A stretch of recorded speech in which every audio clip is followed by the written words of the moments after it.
In this video, we're going to have a look at flow diagrams and methods of flow control using MATLAB. A flow diagram is basically a graphical representation of a series of commands or actions. An example of a flow diagram is given here. We're going to study this flow diagram later. We follow a path through the flow diagram as defined by the instructions given. The most basic flow diagram would consist of a path from A to B with no branches and only statements in between. Statements, which describe what we should do, are enclosed in rectangular containers.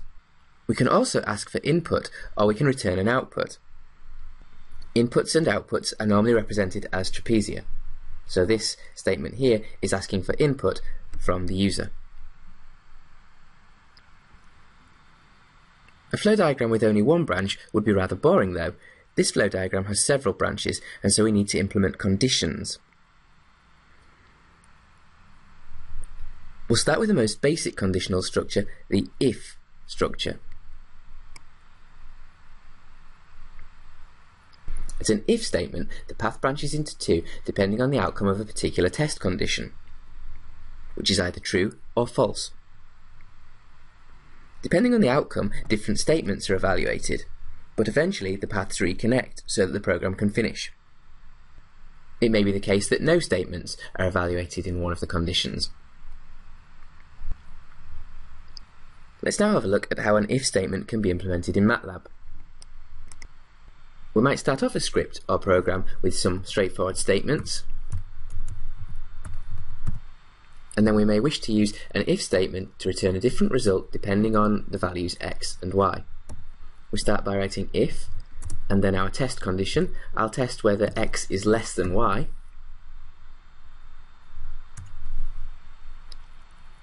And if the statement is true, I'll display a result on the screen to confirm this.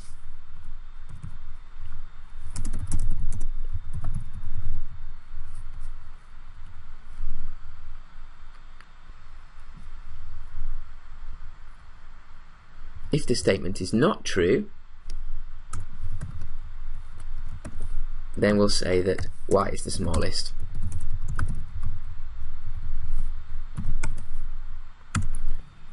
We mustn't forget to close the condition by using an end statement. This reconnects the two paths so that the program can finish. Let's compare this structure to the one that we saw graphically. In our example, we'll test if x is less than y. If it is, we'll print one message. Otherwise, we'll print another message, and then the two streams will re-merge. Let's run this script now.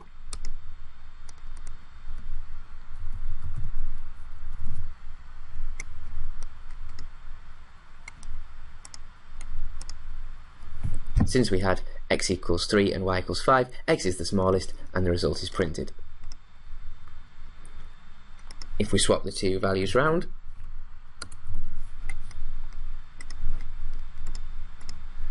we get the result that y is the smallest. Notice though that there is actually a mistake in my structure here. If I make the two values the same, the script will return that y is the smallest. That's because we tested if x was less than y, and if x wasn't strictly less than y, we printed y is the smallest. One way around this would be to do what's called a nested if statement. As part of the else condition, we'll have a second if.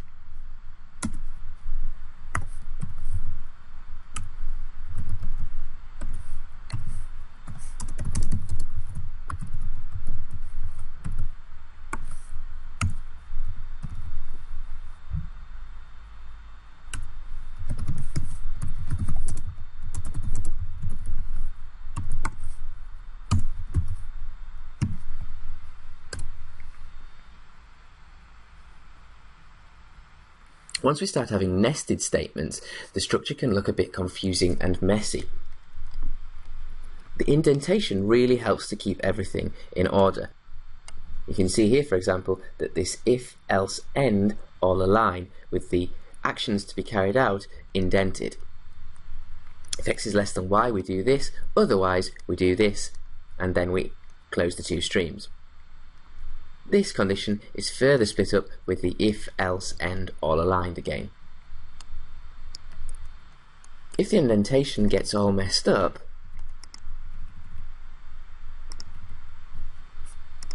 MATLAB will actually give you a warning, because it's a lot more difficult for MATLAB to parse the script when it runs if the statements aren't correctly aligned. To fix that, we can just highlight everything and then we can press this button here, which will automatically indent everything correctly for us. Or you can press Ctrl and I on the computer keyboard.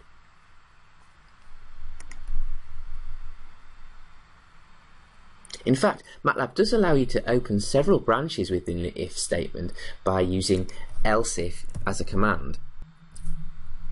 Let's look at how it works here. This statement works exactly the same way as the previous one, but might be a lot easier to read. If this is true, then we do this. Otherwise, if this is true, we do this. Otherwise, we do this. The next conditional structure that we'll look at is a little more complicated. It allows an action to be repeated over and over again depending on the outcome of a particular condition.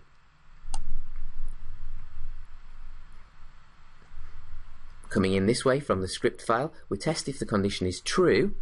If it is, we carry out some statements, and then we re-evaluate the condition, continually looping around like this until the condition evaluates to false, in which case we exit and continue with the rest of the script.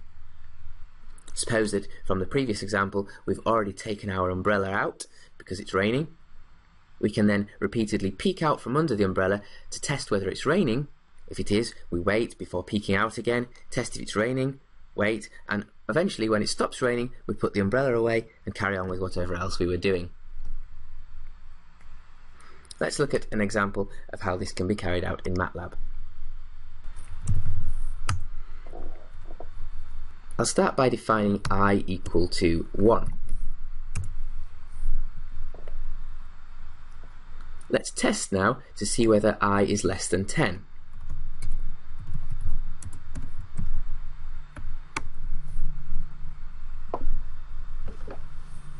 We know that it is, so MATLAB will evaluate this next statement. And this statement.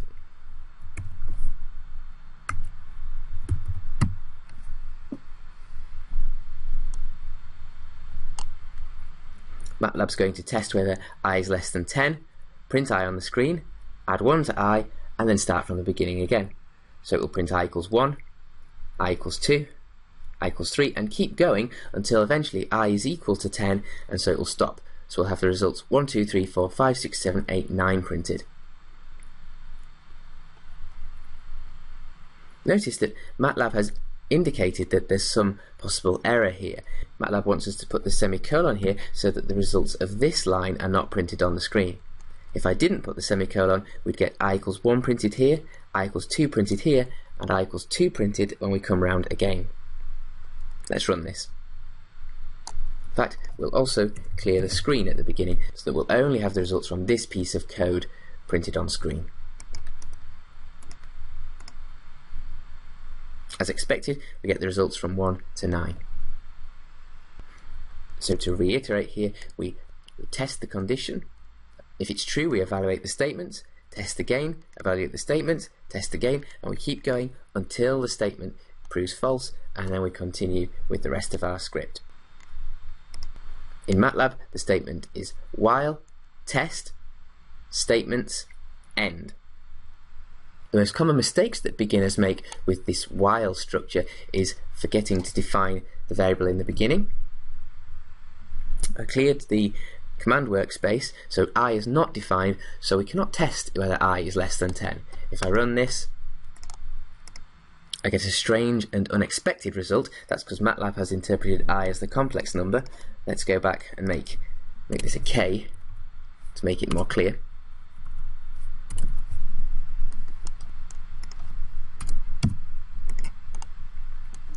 Try again, run this. Now we get an error, undefined function of variable k. MATLAB can't test whether k is less than 10 because we haven't first defined k.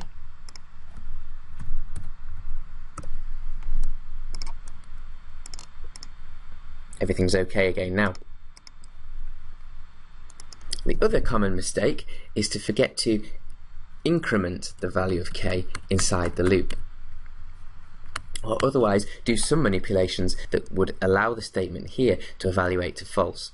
Here I start with k equals to 1, I keep printing k, but I never change the value of k, so k is always going to be less than 10, and this statement is going to continue forever. If I click run now, we're just getting the result 111 printed over and over again in the command window. If you encounter this kind of difficulty, you can stop MATLAB running at any time by pressing Ctrl and C together to terminate the evaluation. That's Ctrl and C.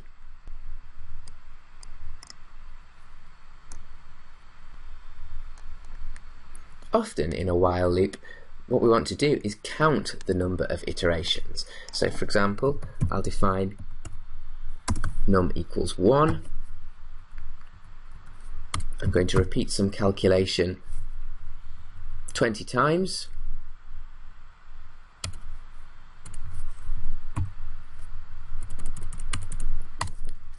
And in this example, I'm going to produce the numbers in the Fibonacci sequence. The first two numbers are 1 and 1. And the next number in the Fibonacci sequence is always given by adding together the previous two.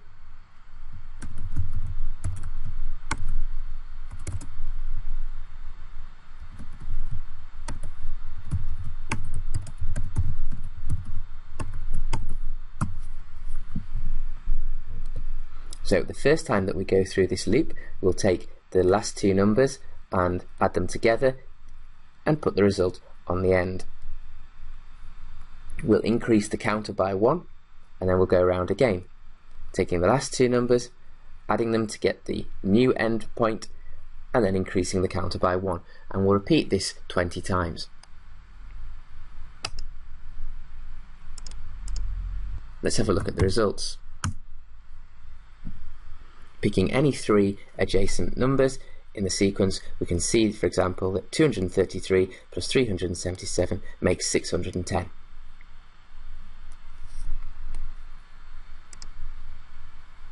Going back to the example, we can see that MATLAB has complained about something.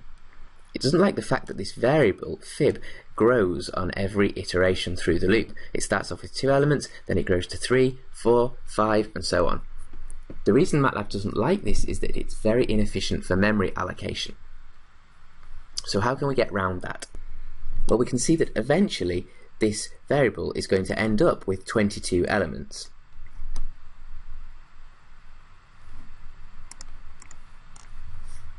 So what we could do is start off by making fib an array of zeros with 1 row and 22 columns, and we'll make the first two values 1 and 1. So at the end of this line we'll have 1, 1 and then 20 zeros. As we go through, we'll then change the values in the array, putting the new values in place.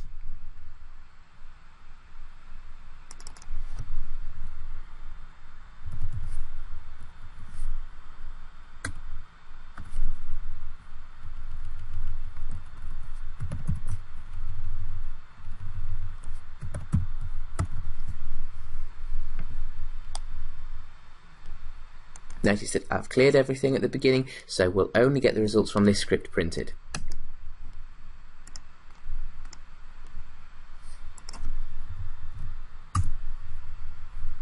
We have the same final answer, but this time MATLAB hasn't complained about anything, because instead of the array growing in each iteration, we're simply changing the values within the array, and this is much more efficient for memory allocation. Now let's have a look at a fairly complicated program which uses conditional statements to calculate a pretty interesting result. We start off by inputting two values, a and b. In our example, we'll take those two values to be 119 and 34, but they could be any two integers. We then calculate the result c equals a minus b, and that's 85 in this example. We're going to follow through the rest of this program, noting down the results every time that we get to one of these points marked with an asterisk. So first we test, is C greater than 0?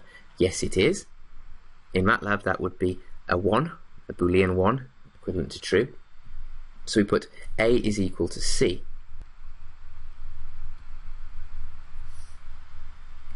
We go back around and we put C equals A minus B.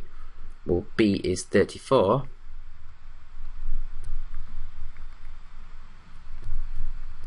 So that gives us the result 51. Is C bigger than 0? Yes, so we put A equals to C. C equals A minus B. That's 17. Is C bigger than 0? Yes, so we put A equals C. C equals A minus B. Now this gives us minus 17 for C.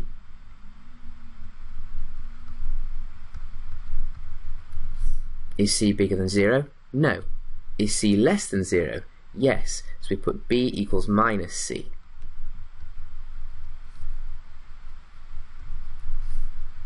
C equals A minus B is 0. Is C bigger than 0? No. Is C less than 0? No. So we output the result for A, which is 17.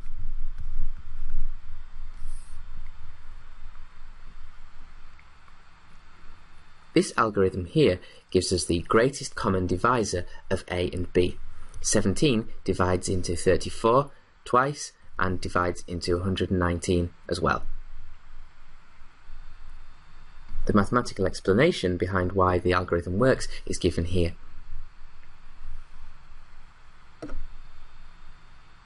Let's look at how we can implement this in MATLAB. First, we'll ask the user to input A and B, and these results will be collected by MATLAB and defined as the two variables. We then calculate the result C equals A minus B. We're then going to want to test whether C is greater than 0. If it is, we'll put A equals to C. If it's not, we'll test if C is less than 0. If it is, we'll put B equal to minus C. And if it's not, we'll end.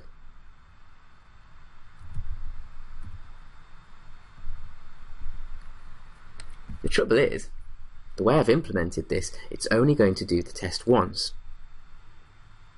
We want to repeat the sequence of commands again and again until some particular condition is met. We'll do that by using a while loop.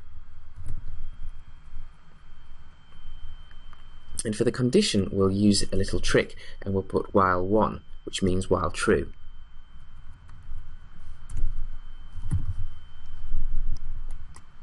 Let's fix the indenting.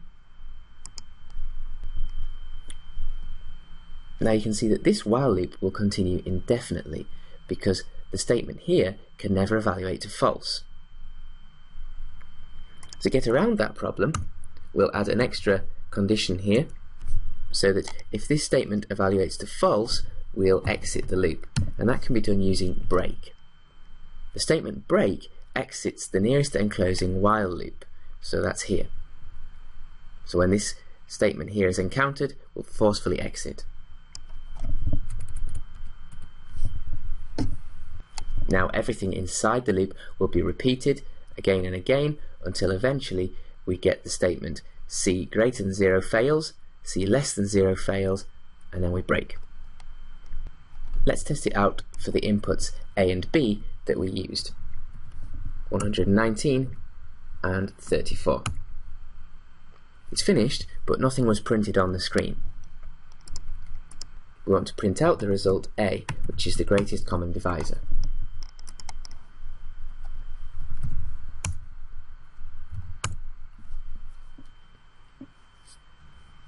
This flow diagram is based on one that was shown in the popular TV series The Big Bang Theory. It's a slightly edited version because I've taken out some of the slightly unnecessary detail.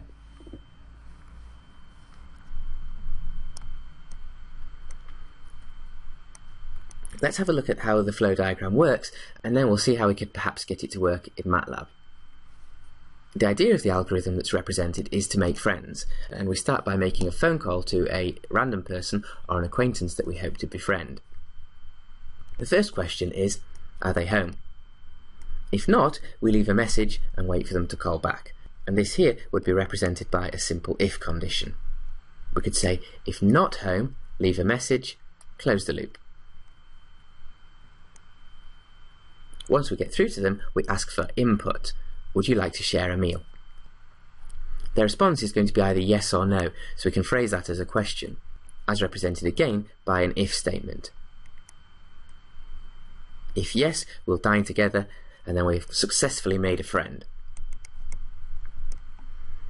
If no, we're going to ask for input about one of the interests of this person, and then decide if we share that interest. That's another if statement. If yes, we'll do this together. If no, we'll go around again asking for another interest, and we'll repeat this until we've asked 4 times. If we've asked 4 times and we've not found an interest that we have in common, then we'll pick the least objectionable interest from the ones that have been given and do that instead.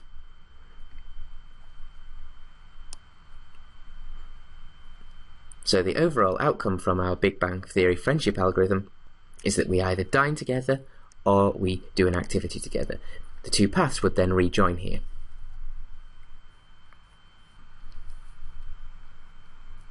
Let's have a look at how we could do this in MATLAB. We'll start from this point here, so assume we've made the phone call, waited for the response, and got to the point where we're actually speaking to someone, and we ask for input.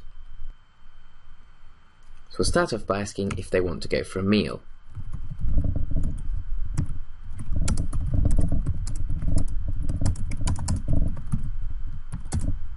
And we'll ask for a yes or no response.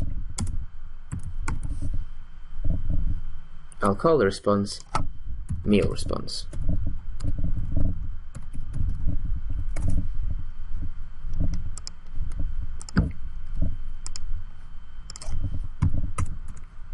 Then we want a simple if condition to test if meal response is yes or no. And we'll do that by using this function, which can compare 2 strings. We want to see if the meal response is yes. If it is, we'll display the result, dine together. If it's not, then we'll do something else.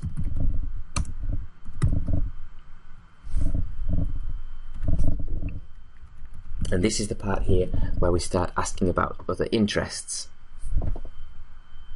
According to the flow diagram, the result of this part here should be that we partake in an interest.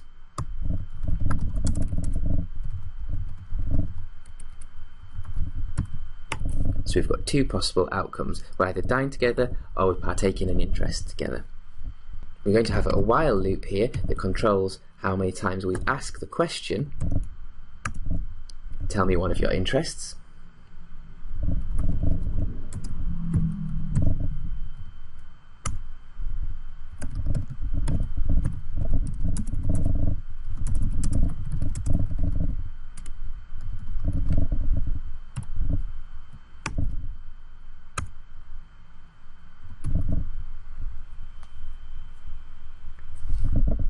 Not forgetting that we need to increment the counter every time.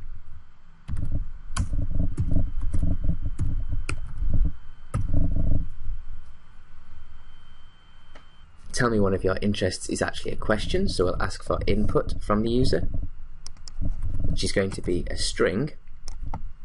We're going to collect the interests and store them in an array. So we'll start off with an empty array, and every time we ask for a new interest, we'll store it on the end of the array.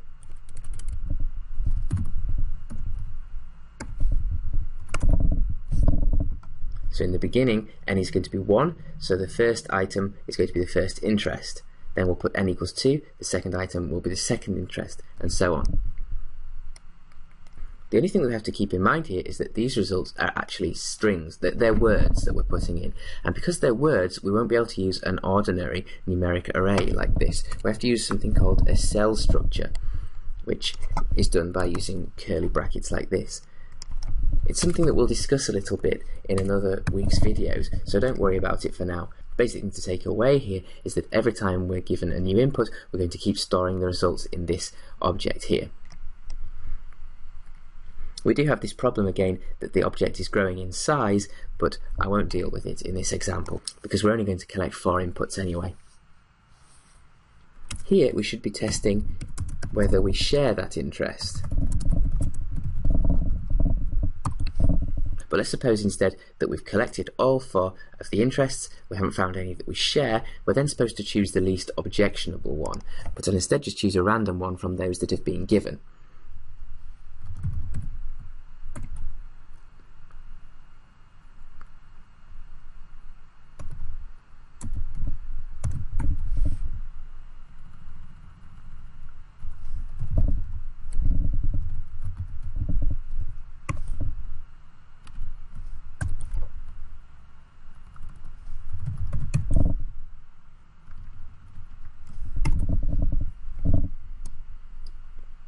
Let's test it out at the moment.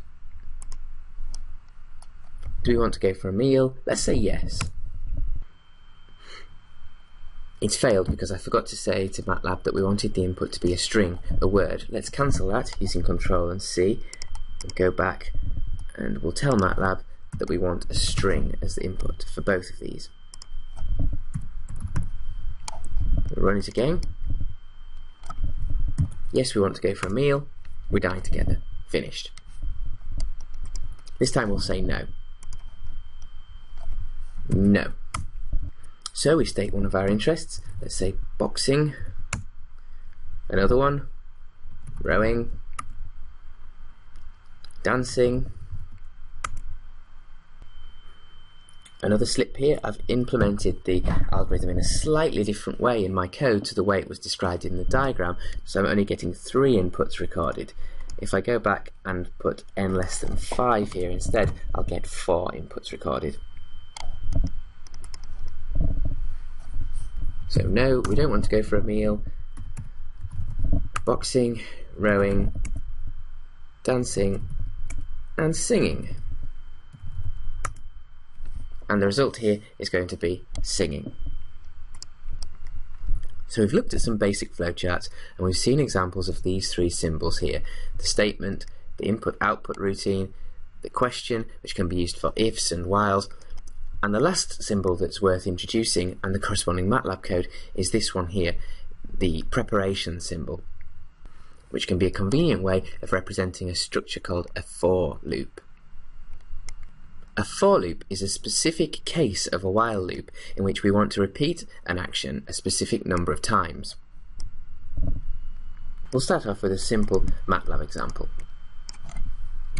Recall that previously we used a while loop to print out the numbers from 1 to 9. We started by defining I equals 1,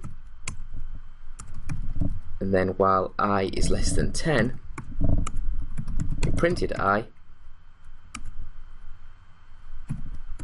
incrementing the counter each time, and then stopped.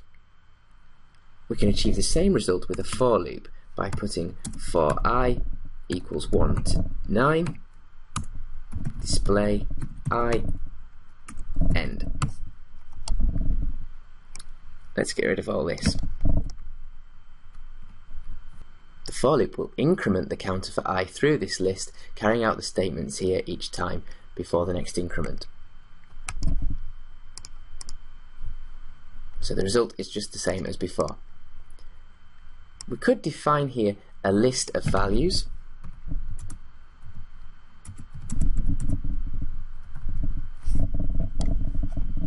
that we want to iterate over.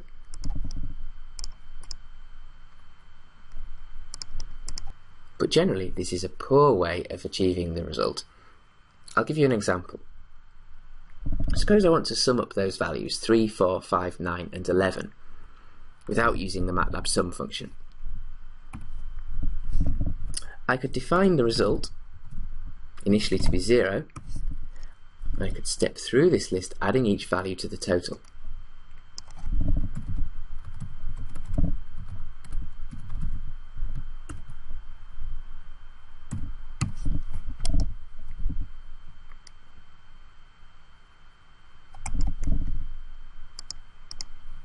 At the end we have the result 32, which is the sum of those values.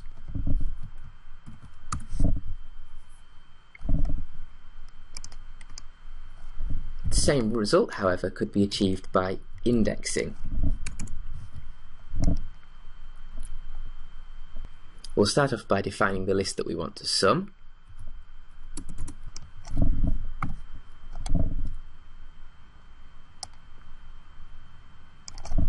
And then we'll use our incremental variable to index the elements from the list.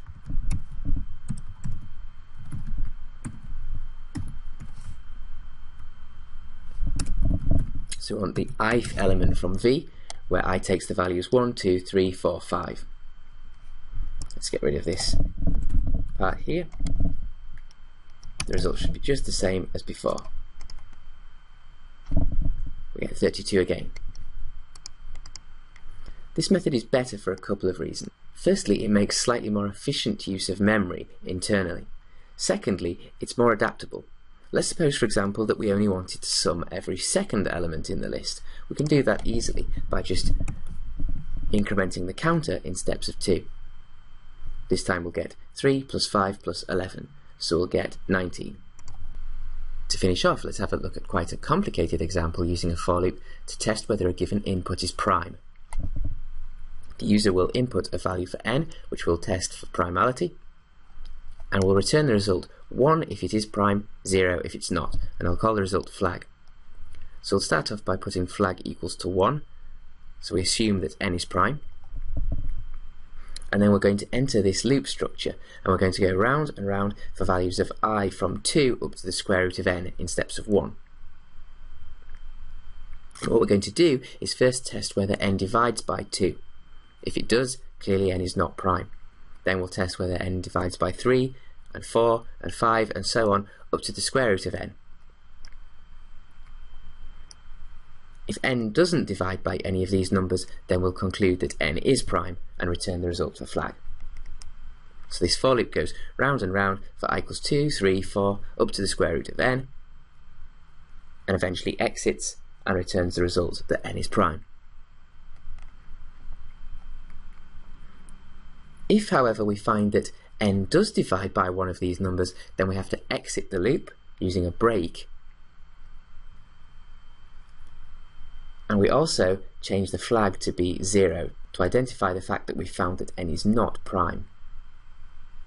It's worth noting that this is not the most efficient algorithm for finding if a number is prime. For example, if we test to see if n divides by 2, and it doesn't, then we don't need to test to see whether n divides by 4. So the algorithm has a lot of inefficiency here. You could have a think about ways of making it better. But this is just an example of how a for loop might be used. So let's look at how we could code it up using MATLAB.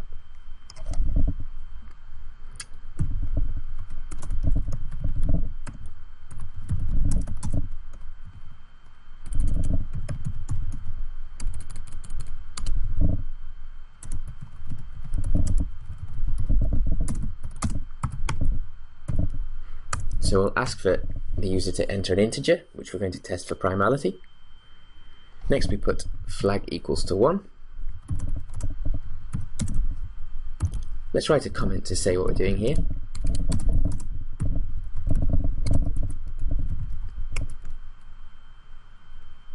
And then we want for I equals 1 up to the square root of n. It doesn't matter that the square root of n might not be an integer, because MATLAB takes integer steps when using the colon operator, and so it will stop at the nearest integer to the square root of n, rounding down. We're going to test here to see whether n divides by I.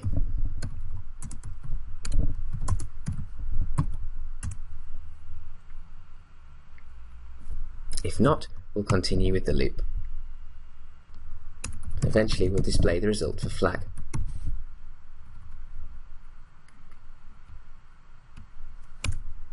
To test whether n divides by I, we'll use the mod function. If n does divide by I, then we should get the result 0.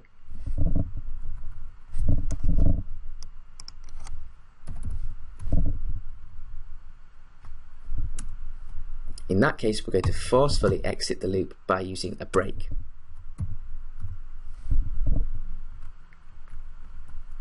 Before doing that, however, we want to change the value of flag to 0 in light of the fact that we found a divisor.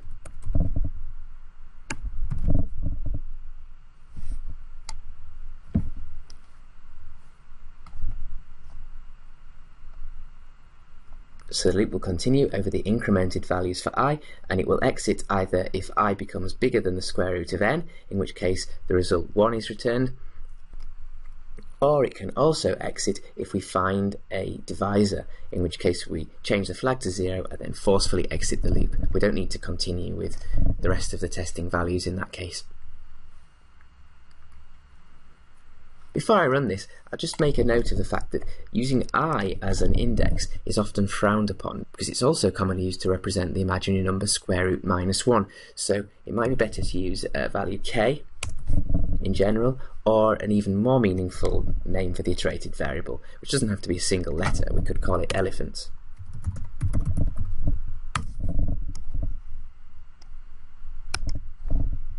So let's enter an integer. First we'll try a prime number.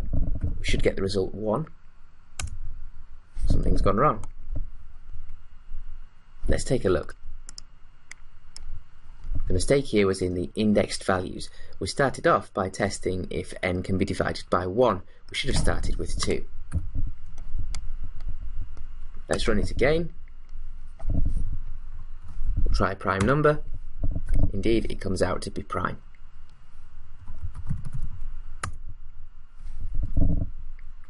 This time we'll enter a number that isn't prime. We should get 0.